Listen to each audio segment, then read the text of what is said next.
Mind Your Farm Business on RealAgriculture.com is brought to you by RBC Royal Bank. Hello and welcome to another episode of the Mind Your Farm Business podcast brought to you by RBC Royal Bank. I'm your host, Shaun Haney of RealAgriculture.com.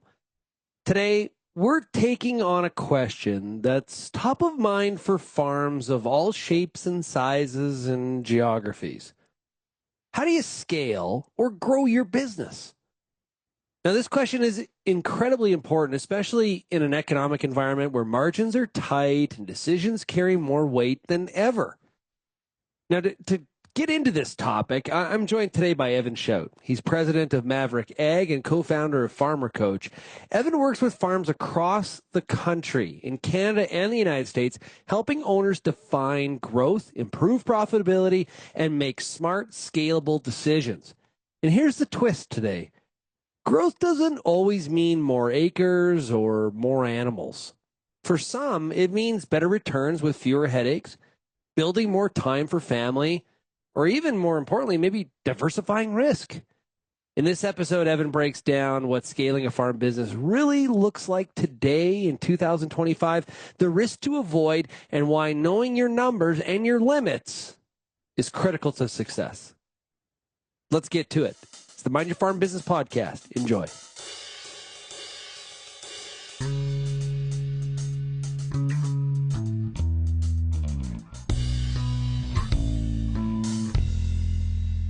Evan, welcome to the Mind Your Farm Business podcast. Thank you, Shaun. Okay. We are going to talk today about, I think, a question or a topic that a lot of farms are going through. Now, this isn't just a question for the largest of operations. This can be the same question for the smallest of operations. It's how do I scale or grow my business in times like this? Now, I know you work with a lot of farm business owners. Do you see people struggling with this question? Well, yeah, obviously. I mean, I have a business that revolves around this question, to be fair, Shaun. It's come up, and I think the biggest difference is that 10 years ago, it was how do I buy acres? That's not the conversation anymore. It's how do I scale my business? And that might be in acres. It might be in diversified lines. It might be in new niche products. It might just be how do I get more time with my kids? Like the answer of a scalable business has changed dramatically from when I started farming. Because when I started farming, it was get more land, get more equipment, size up. And with the economics we have now, that's a totally different discussion, and every farm's independent now. Yeah, like how do I scale my business could be just how do I create more profitability based on my output of workload, right? Well, and that's what we're finding. I mean, as margins tighten, that's actually probably the bigger discussion is before you even try to scale is how can I get more profitability out of what I'm currently doing? There's lots of farms that have consolidated to a point where maybe they're comfortable, one family, two families involved. It's with these exploding costs and tighter margins and commodity volatility. It's how do we actually make a go of this and make more money with what we currently have without having to stick our necks out and take on more risk? Okay, so we're gonna try to provide some practicality to this, not just the theory. So I guess let's start with what are things we shouldn't do? Like what comes to mind for me is adding way too much risk for what your cash flow or your maybe much money in your bank. It can't sustain the risk. That's way out of whack. That's one thing. What comes to mind for you? Yeah, I think obviously, I mean, weigh the risk. I mean, make calculated risk is what we like to call it. Is instead of just growing because you have an emotional attachment to your land, which seems to be a lot of what the growth factor is that quarter touches land I already have, or the quarter across the road from the farm is for sale, and you have to buy it. There's no other option. Generational opportunity. Yeah. Yeah. And I've been waiting for that land for 20 years and it finally came up. So we're buying it no matter what. Then we're going to bid as high as it'll go. And it's got to be a calculated risk. So if you can cut the emotion out of the decision making, know the numbers, know the ratios. And I hate sounding like an accountant, and you forced me to go there right away, but Yeah. it's you have to understand what it's going to do to your business, because taking on 3/4 of land, you might be making no money off that, or you might be going backwards. And yes, control of land is nice and it's real estate. And if it appreciates, you might get a return there. But these are all questions and discussions you have to have before making that decision. And I feel that's where most make the error, is they go after the land, then try to fix the decision after. Yeah, I know a farm, and these are rough numbers, but they went Yep. to like 15,000 acres, a dad and son, and they figured out they were more profitable about 8,000 acres than 15, roughly speaking, right? So they knew their numbers and they figured out, they scale, like you said earlier, scale came with a different definition than they originally thought. Yeah, and I mean that can come in a whole bunch of different ways, right? Like we've always talked about economic units on machinery, for example, is growing by 1,000 acres is actually probably the worst thing some farms can do, because it adds another whole line of equipment. Or you have to grow with those economic units, especially at the cost of the equipment we have today. But then also there's the human capital side is, as you said, once you get to 15,000 acres, our benchmarks are somewhere in that 2,000 acres a person. Well, now you're running a team of 7 or 8 people. And not to be a bit downside, but farms weren't taught how to do human capital and HR in school. So all of a sudden your team goes from you and your son to you and your son and 4 or 5 employees, and how do you do goal setting, and like it's a whole different atmosphere. And if you're not ready for that growth, or if you grow then try to find the people, you find out there's a lot of other issues outside of just financial that tend to hurt you on scaling. And maybe I kind of jumped ahead here. Like maybe there's some like broader questions we need to ask ourselves besides, hey, we got to scale this place. It's kind of like, okay, like what is the actual long-term vision for this, for the business, or the business, the operating family, like those kinds of things. Those sound kind of like 300,000 feet in the air, but that kind of drives what the outcome's going to be. Well, and I mean, something as simple as what are the values that the family or farm wants to follow, right? Like what are we trying to do? Are we trying to be the 100,000 acre conglomerate institutional farm, or are we just trying to be 7,000 acres and we can have 3 families working together? Like without those long-term goals, you're creating a strategy without any journey or any destination, and that doesn't work either. So I mean, a lot of what we do with clients, the first step is actually writing down on paper what that goal might be, because a lot of farms have it in their head, but you got 3 generations working together and the oldest has a goal in their head and the youngest has never heard it. And like it's one of the downfalls of a lot of farms that we see, is that there is no long-term planning. It's just go go go, and you're busy and you put a crop in and get it off as fast as you can, and oh, we made profit this year and we didn't. There has to be a long-term vision, especially if you're ready to scale and expand. Okay, so say we figure those goals out and we decide that we need to scale because maybe there's another kid coming back, Yep. and more, that that it can't, this place can't sustain 2 families. It's a one family kind of operation. So we got to scale there, or maybe we want to diversify our risk, or whatever that is. Um, does it start at does it really start at the finances? What are we capable of doing? Like how much equity do we have? What kind of debt will we have to take on to make this happen? Like, does it really start at the finances? As the accountant, I want to say yes, but to be fair, it probably starts at the ability of the ownership, right? So, Right. so can we actually, do we have the capabilities to do this? I mean, do we have a business mindset? Do we have the production capacity? Do we have people that can fill all the roles that this is going to take? I mean, farming's complex. You're going to be the janitor, the CEO, the marketer, the procurement. You're going to do all that stuff, and you might do it within one day. So I think that's number one, is just make sure we know our capabilities before making that judgment. And then number two, it's always the finances. It's Yeah. our can we actually afford it? That's number one. It's not do we want to, it's can we afford it? And if we can afford it, what do we have to do, or what do we have to give up? Because lots of farms try to expand and they go on land and equipment and people and everything all at the same time. And you're going to learn that really hurts. So Mhm. most of my guys, if their goal and their diversity is to go for land, they might not be able to roll their equipment every year or every second year, every third year, because they're going to put most of their leverage into their land. But some guys would rather grow more bushels on the acres they have. So we'll go into technology, we'll go into equipment. Well, then you're probably going to have to scale back on your land expansion. So it's always a tug of war, both back and forth. Yeah. But it always starts at the ownership capabilities. It always does. Yeah, and the what your operational capacity, like what are you Yep. really good at?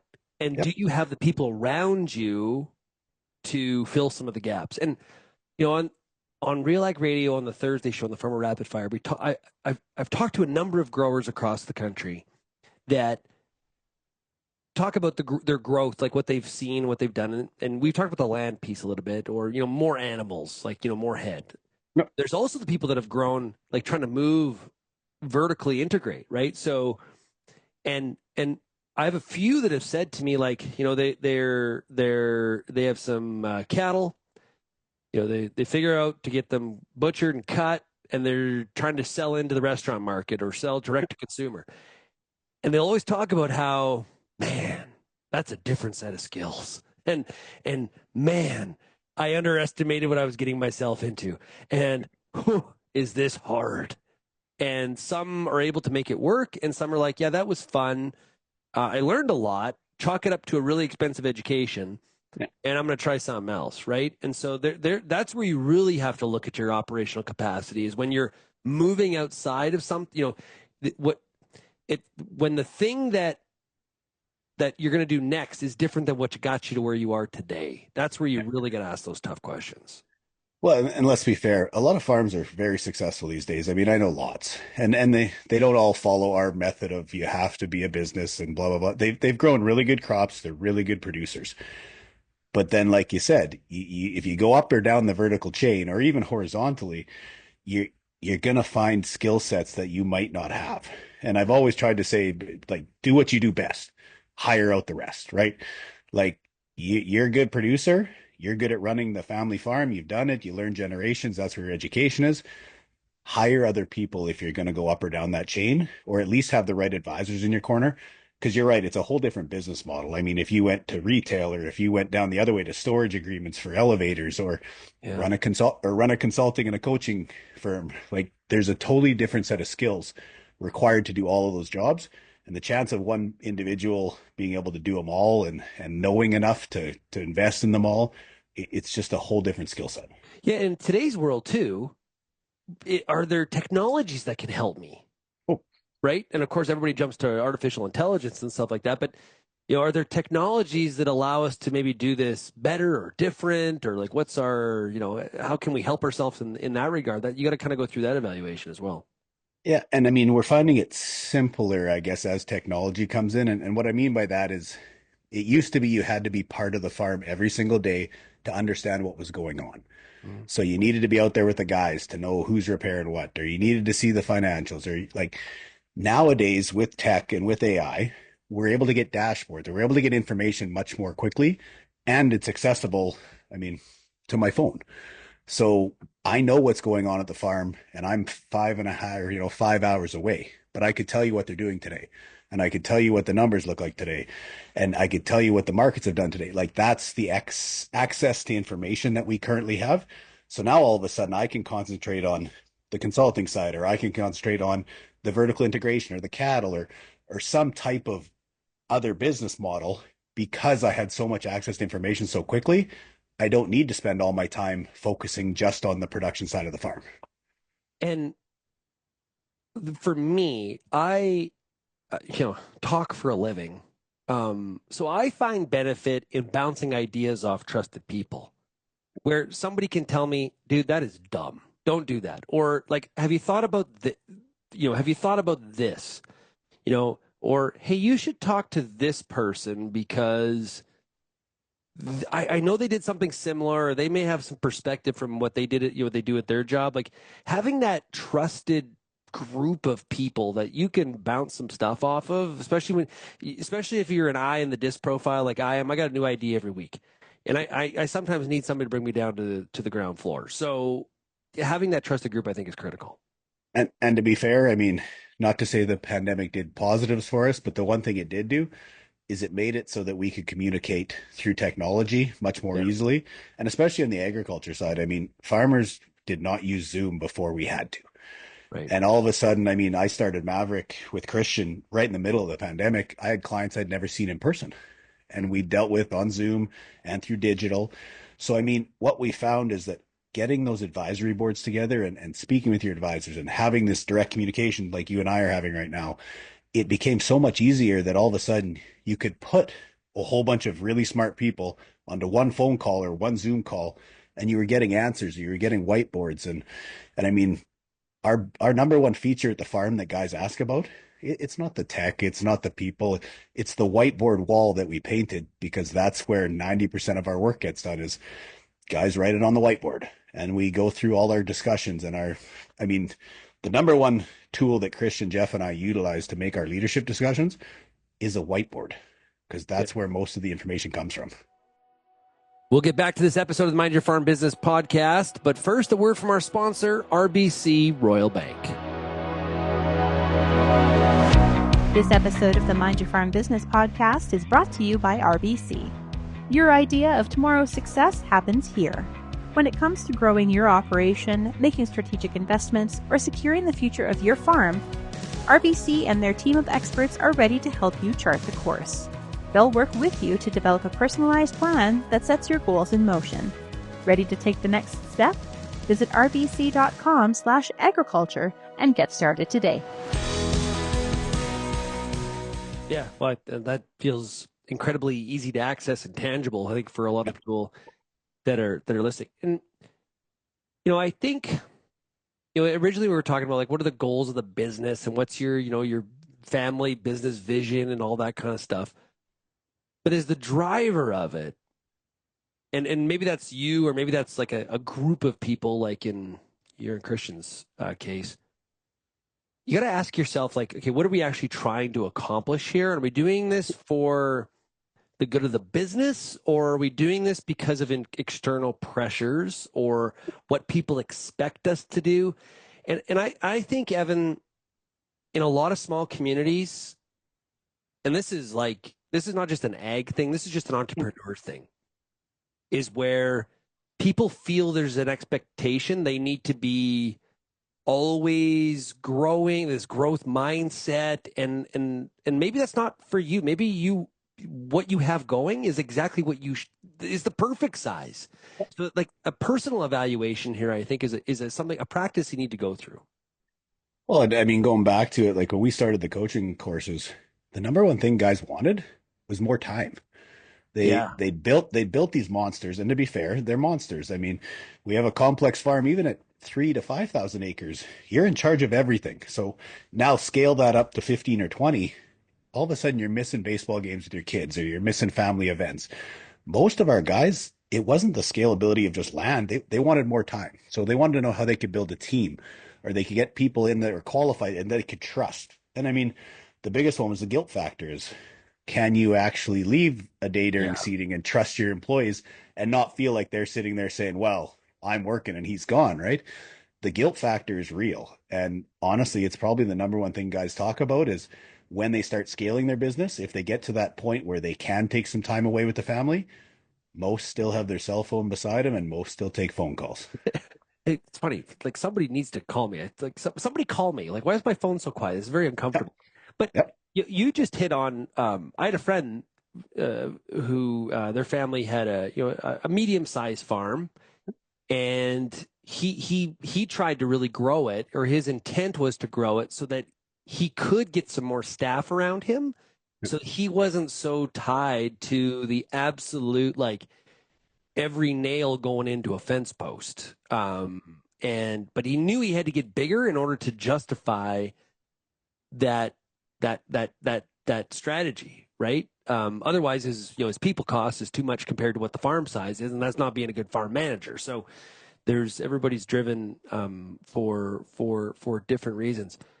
Well, and it's no different in agriculture than any other industry. I mean, we have key man issues in agriculture, and the question comes up a lot of the time: if something happened to you tomorrow, can the farm still operate? Mm-hmm. And the honest answer for most farms in Canada and the U.S. is no, because because you are the sole decision maker, or you are the one that knows where all the passwords are, or you're the one who knows the crop rotation. I mean, we have a very large key man issue in ag, and that's mostly why guys want to scale, to be fair, is they can't be in control of everything. And if Right. they are, I mean, we read the book Built to Sell, and it's solely based on this: is you're building a business, aka a farm or a livestock farm or grain production, but you're building it in a way that it could be sold. And if you're the key man and it doesn't operate without you, that's not a sellable business other than the assets. Right. I was just going to say that, one of the differences here, if you look at entrepreneurs in general, I've been to a number of different entrepreneur conferences, and there's some really annoying things about those kinds of meetings. And one of them is that people they have an idea, they have no revenue, but they've already figured out a multiple in what they're selling the business for. It's like you've got three businesses going. It's like all this kind of it's sort of annoying. In the case of agriculture, a lot of people, like, I get you're building to sell, but you're really like you're building a structure around you, but it probably is to create more of that family legacy that's going to be, you're putting your stamp on it to move to the next generation, who will put their stamp on it, who hopefully will get to the next generation. So it is a little bit different, but we're kind of motivated. Building it to sell is not actually to sell it. It's actually to hand it off to the next generation in a really, really good state. Yeah, it's not handing it off to the next generation as a monster. Because that was the biggest fear of a lot of guys that I work with is we've created something so large, and because a lot of these farms have scaled to that certain size, it's probably too big for me to pass on and not overwhelm the next generation or be too Yeah. large. And I mean, and then if you want to go even further, I mean, guys say, oh, well, you know what? If the next generation doesn't come back, I'm just going to sell it. Well, if all of a sudden every farm in Saskatchewan and Alberta is 30,000 plus acres, who's buying them? And who's buying the infrastructure to go with it? Because you've probably built a vineyard for 30,000. Like, we're getting to the point where scaling, and even at a 5 or 10,000 acre at today's land prices, we've scaled a lot of these farms to the point where it's easy to say, I'm just going to sell and leave the money to the next generation if they don't want to farm. There's not enough buyers if everybody has that same sentiment. So I think what we're running into is we have created monsters, and Right. it's really hard, whether it's complexity for the next generation or it's just too big of an asset to sell. We're going to have some real conversations on this going forward. Yeah, and I think, some people get like, I don't want to get trapped into where it's only the largest farms that Nope. go through this, because also the smaller end of the equation and mid-size, the scale's just different, right? Yeah. Like, and it can be, in some ways, it can be even a more of a significant, aggressive growth plan, relatively speaking. Like, it's actually really, it's fascinating. I don't, everybody's situation would be different, but in some ways, like, going from small to medium is like much different than like medium to large, and those are very big generalities. Much harder. It is. It is. Okay, so talk about that. So once you get to a certain size, and I mean, don't get me wrong, we went through this going from even 7 to 15, 15 to 20. There was hurdles in there because you're not of that size where all of a sudden you have a big team and the economies of scale and the equipment. Like, there was some ceilings we hit. But going from 20 to 40, which seems astronomical, the team was there, the processes were in place. All you did was add people, and you already had good people to train them. It wasn't you doing everything. Like, there is some ease as you get large enough to scale. It's no different like a Walmart. The first couple stores probably weren't that easy. The next 300, yeah, it got easier. Where what we find is the family farms, where it's, maybe it's a 3,000 acres, and you got two kids coming back. So now we got to scale to have a size that we can have all three families. That first scale, whether it's financially or whether it's roles and responsibilities or processes in place so that everybody knows what they're doing and not jumping on each other and stepping over each other, those are the hard hurdles. Once you get to have a full team and third party, employees and stuff, it gets easier. I was just thinking, roughly, like, we were back when our family was farming. say 5,000 acres in around Picture Butte area. Then we take on my mom's side of the family. They have 2,800 acres of dry land 45 minutes away, right? That was a big scale because there was, all of a sudden there was greater distance. It was all dry land, not irrigation. Like it was like not, there was the equipment side of it and the people side of it, but there also was like the mindset. Like it was different farming, right? Like different climatic conditions, different inputs, different what the expectations were, the revenue per acre. Like I remember those first couple of years, man. It was challenging. Like just to get to do it right. Well, and you're learning a new business essentially, right? Like you've grown up around, I'm growing canola wheat and here we go. And then all of a sudden you move and you plot farm somewhere where all of a sudden you're into pulses or you're into irrigation, and those aren't easy just to jump. Like those are new skill sets. And to be fair, how many hours does it take to learn a skill? I mean, we've gone over this with sports and everything else. It's not an easy to just jump in and know something. So even the guys who I'm finding aren't scaling because of acres because they're too expensive, they're getting into irrigation or pedigreed seed or cattle or whatever it might be. Those aren't easy leaps. Like that's a whole new business line. And I mean, from even our businesses here, I mean, jumping from consulting into coaching or coaching into insurance or whatever it was, they're whole new business lines. The only way that I was able to do it was to hire people that already knew what they were doing. What they were doing. Yeah, because that was the only way. I wasn't going to all of a sudden know the insurance industry inside and out. It wasn't going to happen. You and I did a session at Crop Production Show, and it was supposed to be about diversifying your business. And it went off the rails. It went off the rails, which, yeah, like not surprised. It was fun. It was a great work. It was fun. And somebody had asked at that, and I've had this question a couple times through the winter. We've seen a lot of specialization in agriculture where people like, mostly it feels like the move that everybody talks about is getting out of cattle, and we just crop farm now. Well, now crop farming is a bit of a down cycle. Cattle are outstanding, and so people have asked, because there's people that chase the dollar, what's good, right? Yep. And so I wonder, will we see more farms becoming that mixed farm? Of different shapes and sizes again into the future. I don't know if I personally have a feeling or a theory on that, but that's also scaling is just getting back into old fashioned diversification. And I think, Shaun, the conversation that doesn't happen enough is probably the ROE conversation or return on investment or return on equity. Yeah. Because even with land prices where they are, I've had guys who have gone after high rental rates because we had $15, $16, $20 canola, right? At those rental rates, I can make money. They didn't scale up the equipment. They kept the equipment stagnant where it was, and they were going to push it. And if in 2 years, if the industry got tight, which it has, that land, that was just a play for a return. If we got to let it go, we'll let it go. And that's a new concept in agriculture because of the emotional tie to real estate. We've always said, well, you don't give up land. You never give up land. Well, it's a short-term play for money and a high return. And as long as you don't push your other metrics, your equipment, your labor, all that stuff into a different spot, you made a few bucks off that land.